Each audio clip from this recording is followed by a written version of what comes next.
Ya baik, kita lanjutkan kembali Bang Alphonse. Tadi dikatakan bahwa memang diteruskan saja proses hukum yang berjalan ini dengan KPK memeriksa BG, lalu Polri memeriksa BG.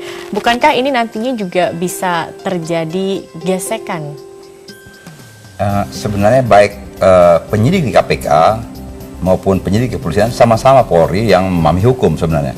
Yang membuat gesekan-gesekan kan berbagai pihak, apa itu pengamat, apa itu pakar segala macam. Seperti contoh kemarin ada pernyataan dari seorang juga beberapa terhadap BW pada saat kami sebagai pansel tidak menemukan apa-apa. Ini pakar dia lupa bahwa menemukan sesuatu dalam konteks perkara suatu tindak pidana itu pentahapannya ada penyidikan, penuntutan, kemudian proses peradilan, bukan di pansel. Jadi itu pansel kan cuma seleksi orang, tidak masuk ke dalam substansi hukum yang bisa membuktikan bersalah atau tidak. Nah, kalau semua orang merasa pakar dan semua orang memberikan pendapat, inilah yang menimbulkan pergesekan-pergesekan dan menimbulkan bias informasi ini bagi masyarakat awam lebih-lebih, sehingga mungkin lama-lama semua orang datang ke KPK untuk duduk di sana rame-rame dan KPK tidak bekerja karena hura-hura untuk ditonton. Nah, ini yang jadi hal yang kontraproduktif karena KPK itu didirikan untuk seperti tadi dikatakan pengawasan. Selain pengawasan untuk mengakselerasi pekerjaan-pekerjaan yang dikerjakan dalam tindak pidana korupsi oleh polisi maupun jaksa. Nah, kalau ini mungkin kalau seperti ini jadinya setiap hari ada banyak yang ke sana, mungkin jadi production house nantinya. Nah, ini berubah fungsi. Rugilah negara ini membayar mahal, biaya mahal untuk itu. Baik. Tujuannya untuk memberantas korupsi, bukan memberantas korupsi, tapi popularitasnya perlu dikembangkan. Panggil semua rakyat Indonesia, mari kita dukung KPK karena dulu di situ. KPK. Save KPK. Bukan hanya KPK yang dibiayai oleh negara, oleh rakyat.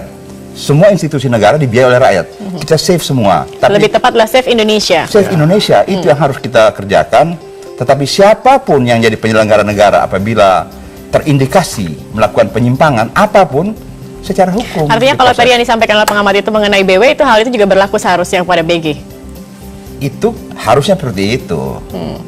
Nah, oleh karena itu kita dorong maju ke proses hukum karena ini negara hukum. Baik, tapi yang menarik ini Bang, polisi memeriksa anggota atau pimpinan KPK. KPK memeriksa anggota polisi. Ini sepertinya para penegak hukum saling memeriksa antara satu sama lain. Bukankah atau bisakah ini dikatakan bahwa ada kedaulatan dalam peradilan hukum di Indonesia dengan seperti ini? Bukankah ini akan melemahkan kepercayaan masyarakat terhadap penegakan hukum di Indonesia? Mengapa yang seharusnya orang yang bisa menegakkan hukum malah saling terjerat kasus satu sama lain, saling memeriksa satu sama lain antar lembaga atau institusi?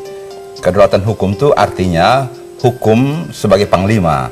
Kalau hukum sebagai panglima, maka siapapun yang terindikasi melanggar hukum harus diproses secara hukum.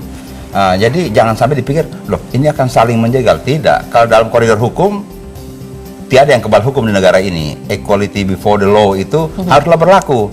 Nah, kecuali di dalam soal-soal pembuktian tersebut melanggar asas-asas hukum, melanggar hak-hak secara melawan hukum. Sebenarnya memang kewenangan untuk mengungkapkan perkara itu negara memberikan kewenangan untuk boleh merampas hak-hak warga negara. Namun dalam koridor hukum, jangan keluar dari koridor hukum. Sebab penegak hukum itu sendiri pun tidak kebal hukum. Dia harus taat asas. Jangan sampai dalam membuktikan sebuah perkara terjadi karakter assassination. Seperti contoh kita lihat dulu. Baik. Penggerebekan di sesuatu hotel oleh institusi tertentu. Yang lebih diceritakan wanita yang ada di situ, terima dan sebagainya. Apa persoalannya? Persoalannya akan membuktikan korupsi atau tidak. Baik. Dan sampai dan terakhir itu wanita-wanita tidak jelas apa masalah yang dipersangkakan. Nah, ini kan lucu. Nah, ini cara-cara menegakkan hukum dengan melanggar hukum itu sendiri. Oke, baik. Lalu saya juga ingin meminta pendapat dari Bang Junimart sendiri. Kita melihat juga hal ini seperti kita lihat tadi KPK melakukan pemeriksaan terhadap BG, lalu juga Polri terhadap BW. Nah, ini seperti apa? Tetapi kita jeda dulu, Bang Junimart. Setelah jeda pariwara berikut ini, Bincang Pagi masih akan kembali. Tetap bersama kami.